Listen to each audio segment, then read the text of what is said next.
High বন্ধু, শুভ সন্ধ্যা। আমি আজ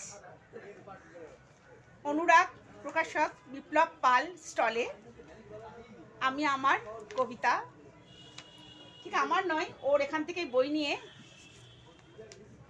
শেষ প্রান্তের কবি কালো বীজ গৌতম কুমারের একটা কবিতা পড়ে শোনাচ্ছি। কবিতাটা আমার পড়ে ভালো লাগলো। ভালোবাসার সিন্ধু। আমি চন্দনা। ভালো লাগলো প্রাণের আলতো হাওয়া, জাগলো মনে অনেক চাওয়া। সব কি পাওয়া যায়, সব কি পাওয়া যায়, তবু মনে অনেক কিছু চাই। পাওয়ার আশায় হচ্ছে মানুষ স্বার্থপর, ভুলছে তারা কে আপন কে পর। কমবে না এই স্বার্থপরতার দংশন, করবে মানুষ একে অপরের ভক্ষণ।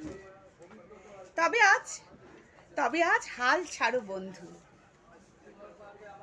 পাবে ভালোবাসার সিন্ধু। তবে আজ হাল ছাড়ো বন্ধু, পাবে ভালোবাসার সিন্ধু। নিজের অন্তরে খুঁজে নাও, আর সবাই সবারে বিলিয়ে দাও অন্তরের ভালোবাসা। দারুণ কথাটা। ভালোবাসা ছাড়া আর আছে কি? খুব ভালো লাগলো এই গৌতম কুমার জানা কবিতাটা পড়ে।